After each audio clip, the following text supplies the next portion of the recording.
आपका आ गया है लर्निंग डिसेबिलिटी। लर्निंग डिसेबिलिटी आपका 4 मार्क्स के हिसाब से इंपॉर्टेंट क्वेश्चन है। लर्निंग डिसेबिलिटी होती क्या है? देखिए, किसी बच्चे को कोई भी लर्निंग में डिसेबल हुआ है, वो मतलब कि पीछे रह रहा है, उसकी इंटेलिजेंस लेवल नॉर्मल बच्चों के कंपैरिजन में कम है, उसको कम समझ में आ रहा है, वो कम कन्वे कर पा रहा है अपनी चीजों को, कम बोल पा रहा है, या फिर उसको कैलकुलेशन समझ में नहीं आ रही है, मतलब किसी भी टाइप की लर्निंग से रिलेटेड, नॉलेज से रिलेटेड डिसेबिलिटी होती है, उसे कहा जाता है लर्निंग डिसेबिलिटी। ये जो डिसेबिलिटी होती है बच्चों की, देखिए जैसे आप एक क्लास में बच्चे होते हैं, सब बच्चे एक जैसे नहीं होते, डाइवर्स इंडिविजुअल होते हैं, हर किसी में कुछ ना कुछ कमी होती है, कुछ ना कुछ किस चीज में बहुत अच्छा होता है। तो ये बच्चे जो है सेम वे में लर्न नहीं कर पाते हैं, सेम वे में जो है अपने पीयर से अपना सोशल कनेक्शन नहीं बना पाते हैं, सेम वे में टीचर को आंसर नहीं दे पाते हैं, मतलब वो स्लो लर्नर होते हैं, तो उन्हें कहा जाता है लर्निंग डिसेबिलिटी। अब लर्निंग डिसेबिलिटी के कैरेक्टरिस्टिक्स क्या है? सबसे पहले है फिजिकल कैरेक्टरिस्टिक। फिजिकल कैरेक्टरिस्टिक का मतलब है दे शो पुअर कोऑर्डिनेशन, वो मतलब कोऑर्डिनेट नहीं कर पाते हैं, चाहे टीचर से है चाहे अपने पीयर से है, किसी के साथ कोऑर्डिनेट नहीं कर पाते हैं। वो देखिए बिल्कुल नॉर्मल लगते हैं देखने में, जो बच्चे नॉर्मल हैं जिनमें कोई डिसेबिलिटी नहीं है उनके जैसे ही लगते हैं वो देखने में 90%, लेकिन फिर भी उनके अंदर जो है लर्निंग डिसेबिलिटी रहती है, उन्हें कम समझ में आता है। कॉग्निटिव कैरेक्टरिस्टिक में क्या है? वो जो होते हैं वो बच्चे, वो इंटेलिजेंस लेवल जो है उनका इतना नहीं होता है जितना कि एक नॉर्मल बच्चे का होता है, उनका एवरेज रहता है, बहुत ही कम भी नहीं होता है लेकिन बहुत ज्यादा भी नहीं होता है। Unable to organise learning task, अब उनको कोई टास्क दिया जाए मान लीजिए टीचर के द्वारा कि भाई आपको ये चीजें अरेंज करनी है, तो वो बच्चा नहीं कर पाता है उसे प्रॉपर तरीके से, क्योंकि वो नहीं समझ पा रहा है उसे कि किस तरह से अरेंज करना है। पुअर होते हैं सेल्फ मॉनिटरिंग में, सेल्फ इवैल्यूएशन में, उन्हें ये नहीं समझ में आता है कि दूसरा कोई उनका मजाक उड़ा रहा है, कुछ भी कर रहा है, तो वो अच्छी तरह से उस चीज को समझ नहीं पाते, अपने आप को सेल्फ मॉनिटर नहीं कर पाते हैं वो। तो अनेबल होते हैं ओरल इंस्ट्रक्शन में, टीचर जो उनको इंस्ट्रक्शन देती है वो फॉलो नहीं कर पाते हैं उस चीज को। प्रॉब्लम सॉल्विंग एबिलिटीज नहीं होती है उनके अंदर, बहुत कम होती हैं। पर्टिकुलर स्पेसिफिक थिंकिंग पावर होती है। अंडरस्टैंडिंग, वो क्या अंडरस्टैंड कर रहे हैं, क्या एक्सप्रेस कर पा रहे हैं, उनको प्रॉब्लम होती है कि चीजों को रिमेंबर कैसे, मतलब याद कैसे रखें, कैसे विजुअलाइज करें, कैसे दूसरे को अपनी प्रॉब्लम बताएं, या प्रैक्टिकल सिचुएशन में, जो लाइफ में प्रैक्टिकल सिचुएशन आती है उनको कैसे डील करें, उनको नहीं समझ आती है ये चीज। एजुकेशनल कैरेक्टरिस्टिक क्या होता है? जो नॉर्मल बच्चे कंपैरिजन में लर्निंग डिसेबल बच्चे होते हैं वो स्लो होते हैं, पुअर होते हैं मैथमेटिक कैलकुलेशन में, एक्चुअल परफॉर्मेंस जो होती है उनकी कम होती है एज कंपेयर टू जितनी टीचर को चाहिए, उनकी परफॉर्मेंस कम होती है क्लास में। वो मेमोराइज नहीं कर पाते हैं वर्ड्स को, जैसे टीचर बोलती है कि कल मैंने ये सिखाया था तो आप बताइए इसकी डेफिनेशन, ना तो वो वर्ड को मेमोराइज कर पाते हैं कि कल टीचर ने क्या समझाया था, और ना वो उसके सेंटेंस बना पाते हैं। वो जो होते हैं वो अनेबल होते हैं किसी भी वर्ड को प्रोनाउंस करने के लिए, मतलब स्पेलिंग लिखी है इट्स, उसको समझ आ रही है, आई है, टी है, एस है, लेकिन वो उसको पढ़ेगा सिट्स, मतलब उनको रीअरेंज कर देगा इस टाइप से। नंबर्स को जो है रॉन्ग मैनर में बता देगा, मतलब उसे ये पता है कि ये 1 है, ये 9 है, ये 6 है, लेकिन वो इसको जैसे मैडम ने कहा है 916 लिखिए तो 196 लिख देगा वो इसे। ऐसे ही जनरली मिस 1 और 2 लाइन्स, अब जैसे टीचर जो है कुछ पूछ रही है तो वो मिस कर देगा उसमें से 1 लाइन 2 लाइन को, मतलब उसे याद ही नहीं रहेगा कि ऐसा कुछ भी मैम ने बताया था। तो इस तरह से ऐसे ही सीक्वेंस को अपने रिवर्स कर देगा, जैसे इट्स बोला था मैम ने तो वो सिट लिख देगा, मतलब उसको नॉलेज है एबीसीडी की, लेकिन वो कैसे लगानी है, कैसे उस चीज को बनाना है, वो चीज उसे नहीं पता है। बिहेवियर में क्या होता है कि show high rate of purposeless, मतलब उनका कोई पर्पस नहीं होता, उन्हें समझ नहीं आता है, इनअटेंटिव होते हैं, हाइपर एक्टिव हो जाते हैं, कई बार तो उनको जो है ये भी नहीं पता लगता, अनकंट्रोलेबल हो जाते हैं कि भी क्लास में अपने अपने ऊपर ही कंट्रोल उनका खो देते हैं, वो इतने हाइपर एक्टिव हो जाते हैं। डिफिकल्टी होती है उन्हें कि भी अपनी फीलिंग दूसरों को कैसे बताएं, अपने फैमिली रिलेशन में कैसे बताएं, वो समझा नहीं पाते हैं, उनके अंदर क्या फीलिंग हो रही होती है वो दूसरों को नहीं समझा पाते हैं। जब टीचर उन्हें जो है कहती है कि चुप रहो, ये चीज ध्यान से समझो, तो वो उस चीज में अटेंशन नहीं दे पाते हैं अपनी पूरी, मतलब टीचर कुछ समझा रही होती है और वो कुछ और ही सोच रहे होते हैं, बहुत ही स्लो होते हैं। जब टीचर उनसे क्वेश्चन पूछती है तो वो नहीं बता पाते हैं, बहुत ही लो सेल्फ कॉन्सेप्ट होता है उनका, मतलब अपने बारे में वो नहीं बता पाते, अपने बारे में नहीं सोच पाते हैं कि मेरे लिए बाकी क्या सोच रहे हैं या मेरे को आगे क्या करना है, ऐसा कुछ सोच नहीं पाते हैं, मतलब अपना एम कुछ डिसाइड नहीं कर पाते हैं। कम्युनिकेटिव कैरेक्टरिस्टिक कैसे होते हैं? बहुत ही कम मिक्सअप हो सकते हैं, दूसरे के साथ बातचीत अच्छी तरह से नहीं करते हैं, रिस्पॉन्ड अच्छी तरह से नहीं कर सकते हैं, ओरल कम्युनिकेशन उनकी वीकर होती है देन रिटन कम्युनिकेशन। इस तरह से वो मतलब किसी वर्ड को नहीं बता पाते हैं, टीचर कोई क्वेश्चन पूछती है, उनका पीयर उनसे बात करना चाहता है तो उनको नहीं समझ आती है वो। तो अब मैं आपको कुछ टाइप्स बताती हूँ कि किस किस टाइप की होती है ये। सबसे पहले है डिसलेक्सिया। डिसलेक्सिया में क्या होता है? बच्चे को वर्ड्स अरेंज कैसे करनी है, कैसे लिखना है, उसे उसको कुछ नहीं समझ आता है। डिसलेक्सिया में ये होता है, मतलब कि इसको जैसे कि वॉज है, इसको एबीसीडी की नॉलेज है लेकिन उसे 100 लिख दिया, कैसे अरेंज करना है वो इसे नहीं समझ आ रहा है यहाँ पर। देन है डिस्ग्राफिया। डिस्ग्राफिया का मतलब है कि रिटर्न में, जैसे कि रिटर्न में लिख रहा है वो, तो वो या तो कैपिटल लेटर्स लिख रहा है, कैपिटल के बीच में ही कैलीग्राफी घुसा रहा है, मतलब कुछ भी कर रहा है, हर चीज को मिक्स कर रहा है। जैसे कोई टीचर एक कैलीग्राफी सिखा के गई थी, कोई टीचर उसे इंग्लिश सिखा गई थी, कोई हिंदी, तो सबको मिक्स कर दिया उसने। जैसे कि स्टेटमेंट वर्ड है, उसने ऐसे टेढ़ा करके लिख दिया। अगर पूरा पेपर ऐसे टेढ़ा लिखेगा तो ना तो टीचर को समझ आएगा, एक नॉर्मल बच्चा इस तरह से लिखेगा और वो बच्चा इस तरह से लिखेगा। देन है डिसकैलकुलिया। डिसकैलकुलिया का मतलब है कैलकुलेशन से रिलेटेड, कि एक नॉर्मल बच्चा 5+2 को 7 बताएगा, लेकिन उस बच्चे के दिमाग में घूमता रहेगा 2 5 7 5, इस तरह से घूमता रहेगा, वो कोई लॉजिक नहीं लगा पाएगा, वो आंसर नहीं दे पाएगा, उसे समझ ही नहीं आएगी ये चीज कि 5+2 7 कैसे हुआ। डिस्फेजिया क्या होता है, जब लैंग्वेज कॉम्प्रिहेंड, मतलब बच्चे को समझ ही नहीं आ रहा, कोई एक टीचर बता रही है कि एक स्कूल है, ये स्कूल इतना पुराना है, इसमें इस तरह के टीचर हैं, हमें यहाँ जाना है कॉम्पिटिशन के लिए, उसके जो है ऐसे जाल सा बन गया, उसको कुछ नहीं समझ आ रहा है टीचर क्या बोल रही है, किसके बारे में बोल रही है, क्यों बता रही है, ये उसको कुछ समझ नहीं आ रहा है उस लैंग्वेज के बारे में। डिस्फ्रेक्सिया। डिस्फ्रेक्सिया होता है कि जब आपकी कोई मूवमेंट, आप किसी मसल की मूवमेंट अच्छी तरह से नहीं कर पा रहे हैं, उसमें कोई डिसबैलेंस हो गया है आपका, मतलब मोटर रिलेटेड प्रॉब्लम, कि आपके चलने फिरने में कोई दिक्कत आ रही है, उसे डिस्फ्रेक्सिया कहा जाता है। ऑटिज्म क्या होता है, ऑटिज्म वाले बच्चे वो होते हैं जो कि आपके अलोन हैप्पी, अकेले हैप्पी रहते हैं, मतलब वो कोई कम्युनिकेट नहीं कर पाते हैं दूसरे के साथ, और मतलब अपनी ही दुनिया में रहते हैं, बहुत ज्यादा हाइपर एक्टिव भी हो जाते हैं, स्लो भी हो जाते हैं,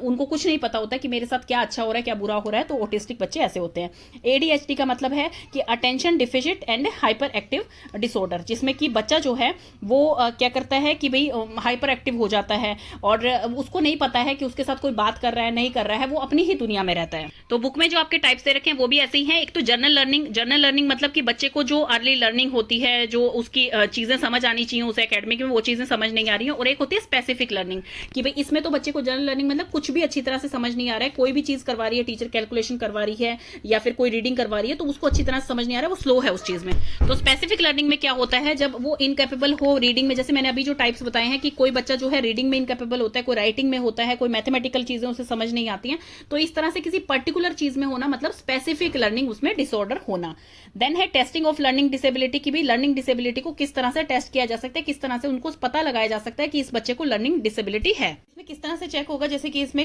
physical, cognitive, educational, behaviour and communication characteristics देखी जाएंगी बच्चों की, कि जिन बच्चों को आपको लग रहा है कि इनमें कुछ ना कुछ दिक्कत है, तो उन बच्चों की जो है ऑब्जर्व करेगी टीचर उन्हें पर्टिकुलर हर चीज में, कि उनका बिहेवियर कैसा है, वो कैसा क्वेश्चन आंसर कर पा रहे हैं, इंटरव्यू करेगी उनका कि भाई क्लास में जो समझाया है उन बच्चों को कितना समझ आ रहा है, मैथमेटिक्स में कितना समझ आ रहा है, राइटिंग कितनी कर पा रहे हैं, तो वो हर चीज टीचर ऑब्जर्व करेगी और इंटरव्यू से देखेगी कि वो मैच कर पा रहे हैं कि नहीं, कि भाई लर्निंग उनको हो रही है कि नहीं, टीचर जो समझाना चाह रही है वो समझ आ रहा है या नहीं आ रहा। देन है उनको इंटेलिजेंस टेस्ट होगा उनका। फिर है उनका डिसिप्लिन वाइज टेस्ट, मतलब सब्जेक्ट वाइज उनकी अचीवमेंट देखी जाएगी कि किस पर्टिकुलर सब्जेक्ट में उन्हें दिक्कत आ रही है, रीडिंग में आ रही है, राइटिंग में आ रही है, किस चीज में उन्हें दिक्कत आ रही है। देन उसके बाद है उनकी साइकोलॉजिकल और बिहेवियर टेस्टिंग होगी कि उनकी परफॉर्मेंस कैसी है क्लास में, तो उससे हम पता लगा सकते हैं कि बच्चे में कोई लर्निंग डिसेबिलिटी है। अभी हमने जो है टाइप्स देख लिए, इसके किस तरह से पता कर सकते हैं, कॉज क्या होते हैं, सब कुछ देख लिया। आप ट्रीटमेंट देखेंगे कि ट्रीटमेंट ऑफ लर्निंग डिसेबिलिटी क्या होती है। देन इसमें फर्स्ट आ गया है बिहेवियर गाइडेंस मेथड। इसमें सारी बात जो हो रही है वो बिहेवियर की हो रही है, कि टारगेट बिहेवियर उनका क्या होना चाहिए, कि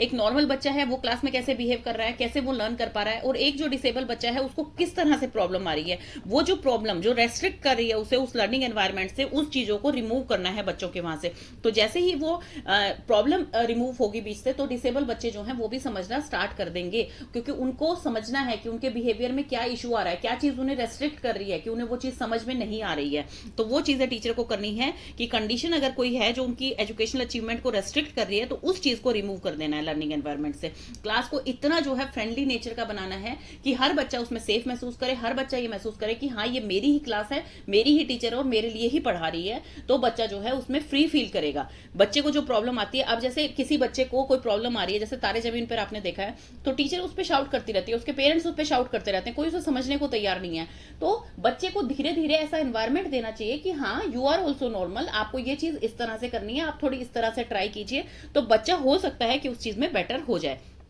सेकंड इसमें assumption है, बिहेवियर की ही बात हो रही है। सेकंड assumption है, if model teaching is done repeatedly, अगर बार बार जो है वो टीचिंग रिपीटेडली हम करेंगे, तो जो भी नेगेटिव इंपैक्ट है हमारी कंडीशंस जो जिसके कारण बच्चों की पुअर अचीवमेंट हो रही है, वो शायद हो सकता है चेंज हो जाए। नेक्स्ट आपका आ गया, अभी बिहेवियर की बात करिए, अभी है कॉग्निटिव बिहेवियर मॉडिफिकेशन। सेकंड इसमें आ गई है कॉग्निटिव में, सबसे पहले है कि उनका जो इमोशनल रोल है और सेंसिटिविटी है उसे रिड्यूस करना है आपको। क्यों? ये एक बहुत इंपॉर्टेंट रोल प्ले करता है उनको एजुकेशनल अचीव करने के लिए, क्योंकि बच्चा इतना सेंसिटिव होता है, बच्चे को बात बात पे डर लग रहा है आपसे, बात बात पे वो क्वेश्चंस नहीं पूछ पा रहा है, या उसको कोई ऐसी चीज है जो उसको समझ ही नहीं आ रही है बिल्कुल भी, तो आपको इतना अच्छा एनवायरमेंट, जैसे आपने फर्स्ट में जो है वो एनवायरमेंट इतना अच्छा बना दिया, उनके लिए पॉजिटिव बना दिया, अब क्या है बच्चे का जो इमोशनली फीलिंग है उन चीजों को जो है उस पर आपको काम करना है, उनकी सेंसिटिविटी पे आपका काम काम करना है। सेकंड है कि उनके स्टडी स्टाइल पे, अब जैसे डिफेक्टिव स्टडी स्टाइल है, आपका समझाने का तरीका गलत हो रहा है या उनका अचीवमेंट का तरीका गलत हो रहा है, तो उस चीज पे वर्क करना है कि बच्चों को किस तरह से अच्छी तरह समझ आ सकता है, स्टोरी वैसे समझ आएगा, या उन बच्चों को जो है आगे मैं फ्रंट में बुलाऊं, कम्युनिकेट करूं उनके साथ, तब वो अपनी थोड़ी सी प्रॉब्लम रख पाएंगे। तो इस तरह से टीचर को इस तरह का एनवायरमेंट बनाना चाहिए कि उनका स्टडी स्टाइल जो है वो बच्चों को अच्छी तरह से समझ आए, वो कन्वे कर पाए कि वो क्या समझाना चाह रही हैं। नेक्स्ट है कि बच्चे के प्रोडक्ट पे ध्यान ना दे कि भाई आउटकम क्या आ रही है, कि इसके असेसमेंट में नंबर कितने आ रहे हैं, प्रोसेस पे ध्यान दे कि भाई मैं कैसा पढ़ा रही हूँ, लर्निंग प्रोसेस कैसा चल रहा है, उस पर टीचर को ध्यान देना चाहिए, अचीवमेंट पे नहीं कि इसने अचीव क्या किया है। क्योंकि अचीवमेंट पे क्या होता है कि अचीवमेंट पे हमेशा नेगेटिव इंपैक्ट ही पड़ता है। अगर बच्चा जो है अचीवमेंट पे मान लीजिए 0 ला रहा है, तो टीचर क्या समझेगी कि इसको तो कुछ नहीं समझ आया, इसने तो क्लास में कुछ नहीं पूछा। तो वो नेगेटिव इंपैक्ट्स हटा के हमें उसके प्रोसेस पे ध्यान देना है कि हाँ बच्चों को किस तरह से समझ आएगा और टीचर का प्रोसेस कैसा होना चाहिए कि बच्चे जो हैं उस चीज को इजीली ग्रैस्प कर पाए, बच्चों टीचर से डरे नहीं, एक फ्रेंडली एनवायरमेंट बने ताकि वो इंटरेक्ट कर पाए अपने टीचर से। नेक्स्ट है इसमें ही जो कोग्निटिव बिहेवियर है उसमें ही नेक्स्ट है कि उनका गोल डायरेक्टेड बिहेवियर होना चाहिए। मतलब एक गोल होता है हर एकेडमिक का या नॉन एकेडमिक का, एक गोल होता है आपके पास कि मुझे ये चीज अचीव करनी है। तो एंड में ये चीज अचीव करनी है आपको, उनकी जो एक्टिविटी है, जैसे कई बच्चे हाइपर एक्टिव होते हैं तो क्लास में उनको खुद कंट्रोल नहीं कर पाते अपने आप को, जो डिसेबल बच्चे होते हैं खुद कंट्रोल नहीं कर पाते हैं। तो आपको क्या करना है, वो जो हाइपर एक्टिविटी है वो आपको पॉजिटिव साइड में लगा देनी है, उनको कुछ ऐसी एक्टिविटी दे देनी है, इस तरह के टास्क दे देने हैं कि वो बच्चा जो है हाइपर एक्टिव भी रह सके और अच्छी तरह से उस चीज को अपना गोल ओरिएंटेड बना सके। इस तरह से आपको डाइवर्ट करना है उनका बिहेवियर। नेक्स्ट आपका आ गया है एडेप्टिव टीचिंग मेथड। तो इस मेथड में क्या है कि उनकी लर्निंग डिसेबिलिटी जो भी है उसे ट्रीट करना है। कैसे ट्रीट करेगी, टीचर जो है उनको रिमीडियल इंस्ट्रक्शंस देगी, एक्स्ट्रा क्लास लेगी, उनको अच्छी तरह समझाएगी कि अगर आपको ये चीज समझ नहीं आ रही है तो इसके 100 तरीके हैं आपको समझाने के, तो उनको अलग अलग इंस्ट्रक्शंस दे टीचर, उनके पेरेंट्स को बताए कि आप ये चीजें कर सकते हैं घर पे, मैं यहाँ पर ये चीजें कर रही हूँ। मतलब उन बच्चों की जो वीकनेस है टीचर अपनी स्ट्रेंथ जो है उससे उनकी वीकनेस को दूर करे। तो उसमें क्या है, सबसे पहले है improving basic skills. Basic skills में क्या आती है, रीडिंग आ जाती है, राइटिंग आ जाती है, लिसनिंग आ जाती है, स्पेलिंग, प्रोनाउंसिंग, हर चीज आ जाती है। तो रीडिंग में कैसे है, जैसे कि कैसे बच्चा अच्छी तरह से पढ़ सकता है, उसके लिए तो रीडिंग में कैसे हेल्प कर सकते हैं स्टूडेंट्स की, जैसे स्टूडेंट को बोले कि आप रीड केयरफुली कीजिए, जैसे कैसे वो रीड करेंगे, जैसे कि रीडिंग लिखा है तो इसे ब्रेक करके रीडिंग, तो इस तरह से पढ़े। मतलब स्टूडेंट को डिकोड करना और ब्रेकिंग डाउन करना, वो सिस्टमेटिक मेथड सिखाया जाए कि आपने वर्ड को इस तरह से रीड करना है। किसी को भी एकदम से पूरा वर्ड पढ़ना नहीं आता है और डिसेबल स्टूडेंट को थोड़ी और हेल्प की जरूरत होती है, तो उन्हें क्या है, उन्हें बताइए कि आप इस तरह से ब्रेक करके पढ़ेंगे तो आपके लिए ईजी होगा पढ़ना। सेकेंड है कि स्टूडेंट को लिस्ट दी जाए सिंपल वर्ड्स की, जैसे हियर है, चीयर, चेयर, गियर, इस टाइप के वर्ड्स की लिस्ट दी जाए और फिर उनसे कहा जाए कि इस तरह के वर्ड से ही आप कोई और वर्ड बनाइए। जैसे कि वो बना सकते हैं cheer, cherry and cheerful from cheer से, हियर से हियरिंग बना सकते हैं, हर्ड बना सकते हैं। तो इस तरह से उनको मोटिवेट किया जाए कि आप कोई और वर्ड्स बनाइए इससे। देन उसके बाद जो है उनको कंप्यूटर सॉफ्टवेयर बताइए जो कि इजीली उनको रीडिंग में हेल्प कर सकते हैं, इस टाइप की उनकी हेल्प की जाए। रीडिंग जो करवाती है टीचर, जैसे कि कोई पैराग्राफ पढ़वा रही है, अब जैसे ये पैराग्राफ मैं अगर पढ़वा रही हूँ तो इसको बार बार से पढ़ें ताकि बच्चा जो है वो साइलेंटली इसको रीड करे। जिसको थोड़ा सा कम रीडिंग आती है या उसको कोई डिसेबिलिटी है तो वो धीरे धीरे से इसको साइलेंटली खुद रीड करे तो उसको बच्चे को और अच्छा समझ आएगा। इसी तरह से जो है रीडिंग कॉम्प्रिहेंशन में टीचर जो है वो इनकी रीडिंग इंप्रूव करने के लिए उनसे कुछ क्वेश्चंस पूछे ताकि बच्चे जो है उसका आंसर करे, टीचर को पता लगे वो ठीक से पढ़ पा रहे हैं यानी उनको समझ आ रहा है कि नहीं। इसी तरह से टीचर जो है बच्चों का इंटरेस्ट बनाए उस चीज में कि भाई आप लैंग्वेज को बोलना सीखिए, बस किसी तरह से जरूरी नहीं है इंग्लिश में ही टीचर फोकस करे, सोशल साइंस किसी की भी रीडिंग करवाए बच्चों से ताकि वो जो है उस पर फोकस करे और उनका इंटरेस्ट बने रीडिंग में कि भाई ये इतनी मुश्किल चीज नहीं है। अब थेमेटिक यूनिट क्या होती है, किसी थीम पे बेस्ड हो, जो थीम पे बेस्ड जैसे कि आउटर स्पेस है, मंथ है, हॉलीडे एंड, तो इस टाइप की रीडिंग करवाए उनसे और बच्चों को हेल्प करे कि अपनी जो है स्टोरी लिखिए, कोई पोएम लिखिए जो अपने आप लिखिए आप इन किसी टॉपिक पे कि भाई महीनों पे आपने जैसे कोई पोएम लिख दी है, ईयर्स पे कोई पोएम लिख सकते हो, स्पेस पे लिख सकते हो, एनिमल पे लिख सकते हो, बर्ड पे लिख सकते हो। तो बच्चे का इंटरेस्ट बनेगा और फिर वो धीरे धीरे रीड करके खुद उसकी राइटिंग स्किल्स भी इससे इंप्रूव होंगी। इसी तरह से आप क्लूज दे के उनको जो है हेल्प कर करके उनसे कुछ क्वेश्चंस पूछे, जैसे कि स्टोरी आपने जो अभी रीड करी, मैंने आपको जो क्लास में करवाई है वो किसके बारे में थी, तो बच्चा थोड़ा ट्राई करेगा उस चीज को सीखने के लिए, इंप्रूव करेगा अपनी स्किल्स को। नेक्स्ट है मैथमेटिकल में भी यही है, उन्हें क्लू दे। ऐसा ना हो कि भाई वो इतने ज्यादा बर्डन में आ जाए कि टीचर ने क्या समझाया उनको पहले ही समझ नहीं आ रहा है, उनकी लर्निंग वैसे ही स्लो है और टीचर उनसे क्रॉस क्वेश्चनिंग कर रही है। तो ऐसा ना हो, टीचर उन्हें क्लू दे के जो है सॉल्व करवाए। मतलब अगर वो मिस्टेक करते हैं तो उसे ठीक करें, तो इस टाइप की चीजें टीचर करें, उनकी हेल्प करें मीन्स। अगर बच्चे को लग रहा है कि भाई वो नहीं कर सकता है, वो बिल्कुल रिफ्यूज कर रहा है कि मैं इतनी सारी प्रॉब्लम्स को नहीं कर सकता है, तो फिर टीचर क्या करे, नंबर ऑफ प्रॉब्लम्स को कम कर दे। मतलब कि बच्चे को थोड़ी थोड़ी दे, जैसे एक पीरियड में ब्रेक कर करके दे। जैसे टीचर को जो है 4 क्वेश्चंस करवाने हैं एक पीरियड में, तो वो धीरे धीरे एक क्वेश्चन को भी टाइम दे, एक क्वेश्चन को करने के लिए भी, कि भाई आप इसको ब्रेक करके कीजिए, कोई बात नहीं, आप पहले फर्स्ट हाफ कीजिए, फिर इसका जो है लास्ट पार्ट निकालिए। तो टीचर उसे ऐसे ब्रेक देना चाहिए।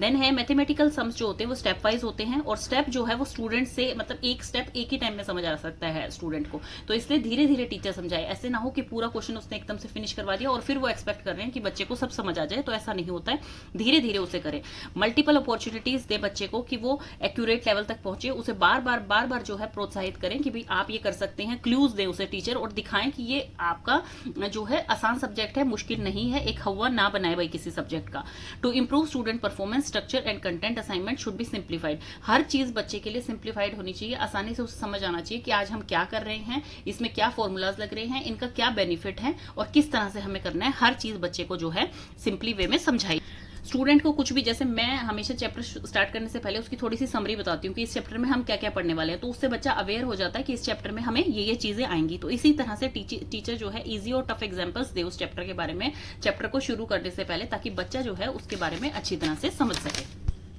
अब राइटिंग में कैसे हेल्प कर सकते हैं बच्चों की, राइटिंग में उनको एनकरेज करें ताकि बच्चे जो है खुद इसको खुद लिखे और खुद जो है सीखे उस चीज को। बच्चे को लिखने से पहले ही बता दें कि आपके किस किस चीज के मार्क्स कटते हैं, आपके ग्रामेटिकल के मार्क्स कटते हैं, आपकी हैंड राइटिंग ऐसी होनी चाहिए, आपका ऐसे होनी चाहिए, ताकि बच्चा जो है प्रिपेयर रहे, उसके माइंड में प्रिपेयर रहे कि भाई हाँ मुझे इस चीज पे फोकस करके फिर राइटिंग करनी है। राइटिंग इंप्रूव करने के लिए उसको ज्यादा से ज्यादा जो है लिखने का वर्क दे, जिससे कि बच्चा जो है थोड़ा सा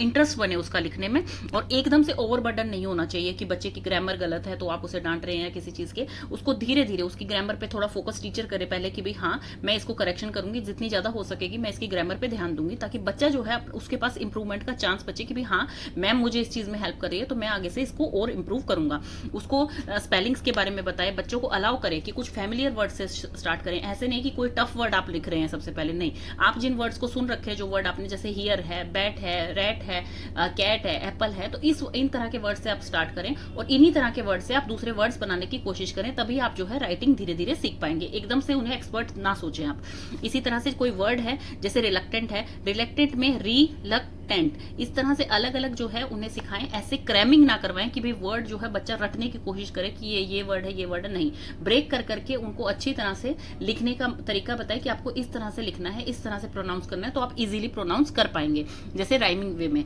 तो इस तरह से बच्चे को इजीली याद होता है। तो अभी हमने पढ़ाई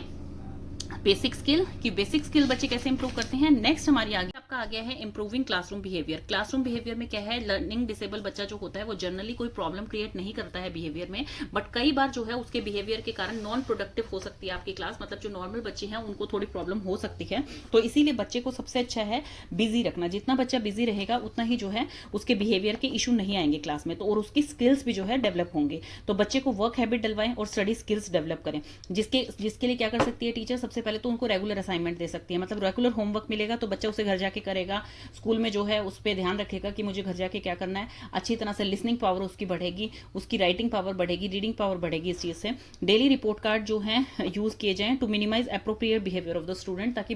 स्टूडेंट को अपने बिहेवियर के बारे में अवेयर रहे, सेल्फ कॉन्सेप्ट उसका डेवलप हो सके। प्रोजेक्ट वर्क दिए जाएं बच्चों को कंप्लीट करने के लिए, ताकि बच्चे जो है उसमें बिजी रहें। स्टूडेंट को इस तरह की चीजें बताई जाए कि आपको अपनी असाइनमेंट बुक इस तरह से कंपाइल करनी है, आपको नोटबुक इस तरह से मेंटेन करनी है, आपको इस कलर से डेकोरेट कर सकते हैं, आप थोड़ा पेंसिल कलर्स का भी यूज कीजिए ताकि नोटबुक आपकी थोड़ी इनोवेटिव लगे, आपको भी इंटरेस्ट आए कि भी हाँ आप थोड़ा सा ड्राइंग भी कर रहे हैं उसमें और अपना राइटिंग वर्क भी कर रहे हैं। तो इसलिए टीचर जो बच्चा अच्छी तरह से टीचर की बात मानता है, इंस्ट्रक्शंस फॉलो करता है, उस बच्चे को रिवॉर्ड भी दिया जाए। मीन्स जैसे अगले दिन नेक्स्ट डे टीचर ने उसके लिए क्लैपिंग करवा दी, टीचर ने उसके लिए थोड़ा सा मतलब अच्छे वर्ड्स बोल दिए, गुड जॉब बोल दिया, तो इस टाइप से बच्चा अप्रिशिएट करेंगे तो बच्चे का मन और ज्यादा लगता है और क्यूरियस होकर वो अपना वर्क कंप्लीट करता है। नेक्स्ट है आपका improving social behaviour. Social behaviour में क्या है, सोशल बिहेवियर जो है वो काफी ज्यादा इंपैक्ट करता है जो लर्निंग डिसेबल बच्चा है, क्योंकि दूसरे नॉर्मल बच्चों का उनके प्रति जो है थोड़ा ह्यूमिलेटिंग बिहेवियर रहता है, तो इसीलिए जो है वो ये इस चीज को इंप्रूव करने की बहुत ज्यादा जरूरत है। वर्ड्स और एक्शन जो होते हैं टीचर के वो इंपैक्ट करते हैं बच्चों को, तो वो एक तरह की जो है मॉडल प्रोवाइड करते हैं बच्चों को। तो टीचर को जो है नॉर्मल बच्चों को बताना चाहिए कि आपकी क्लास में ये बच्चे पढ़ रहे हैं, इनको इस चीज की प्रॉब्लम है, इस चीज की प्रॉब्लम है, ताकि वो बच्चे उनकी प्रॉब्लम समझे, उनको ह्यूमिलेट करने की बजाय उनकी प्रॉब्लम को समझे और उनकी हेल्प कर सके। नेक्स्ट है आपका कि स्टूडेंट जो होते हैं लर्निंग डिसेबिलिटी वाले, वो इंटरपर्सनल इंटरेक्शन से और टीचर के साथ इंटरेक्शन से बहुत डरते हैं, क्योंकि उन्हें फेलियर का या फिर डर लगता है कि मैं कोई गलती करूंगा और बच्चे फिर हंसेंगे मुझ पे। तो इसलिए टीचर को उनकी हेल्प करनी चाहिए, इस तरह की टेक्निक यूज करनी चाहिए कम्युनिकेशन में, जिससे वो बच्चा फ्रीली जो है अपनी बात को रख सके और दूसरे बच्चे भी उस बात का पार्ट बन सके, उसको ह्यूमिलेट ना करें। टीचर को जो है अपने स्टूडेंट जो है उनकी स्किल्स को आइडेंटिफाई करना चाहिए, हॉबीज को आइडेंटिफाई करना चाहिए, उनके इंटरेस्ट को आइडेंटिफाई करना चाहिए, उस हिसाब से उनको ग्रुप एक्टिविटीज जो है असाइन करनी चाहिए, ताकि वो बच्चा अपने इंटरेस्ट से वो चीज कर सके। प्रोग्रेस रिपोर्ट जो है पेरेंट्स को और बच्चों को खुद उनका फीडबैक देते रहना चाहिए पीरियोडिकली, ताकि वो बच्चा जो है पेरेंट्स को भी पता लगे कितना वो इंटरेक्ट कर रहा है क्लासरूम में या किस चीज से वो डर रहा है, ताकि वो भी इस चीज में टीचर की हेल्प कर सके। देन स्टूडेंट के लिए जो है कंपलसरी कर देना चाहिए कि वो पार्टिसिपेट करे। देखिए हर एक्टिविटी में हर बच्चा जो है अव्वल नहीं हो सकता है, किसी में कुछ एबिलिटीज होंगी, किसी में कुछ डिसेबिलिटीज होंगी, तो हो सकता है कि वो बच्चा एक्टिवली उसमें पार्टिसिपेट ना करे, तो दूसरा बच्चा जो एक्टिवली पार्टिसिपेट कर रहा है उसके साथ थोड़ा रोल निभा ले। वो मतलब पैसिव रोल भी कर सकता है बच्चा इसमें, लेकिन पार्टिसिपेट जरूर करे ताकि उसको मोटिवेशन मिले। हर ग्रुप उसको जो है को करिकुलर एक्टिविटीज में भी जो पार्टिसिपेट करना चाहिए, ताकि वो थोड़ा और सोशल बन सके। ऐसे ही है उनके बिहेवियर के बारे में जो है टीचर को थोड़ा सा मतलब इस टाइप की वीडियोस और इस टाइप की स्टोरीज उन्हें सुनानी चाहिए, ताकि बच्चा जो है उसमें महसूस करे कि हाँ, अगर मैं इस तरह से इंटरेक्ट करता हूँ दूसरों से, ये चीज करता हूँ, तो मेरे लिए भी जो है क्लैपिंग होएगी क्लास में, मेरे को अप्रिशिएट करेगी टीचर। मतलब रिवॉर्ड्स के फायदे से वो बच्चा जो है उस चीज को इंप्लीमेंट करने लग जाए अपने खुद की लाइफ में। तो ये आपका लर्निंग डिसेबिलिटी फिनिश हो गया है।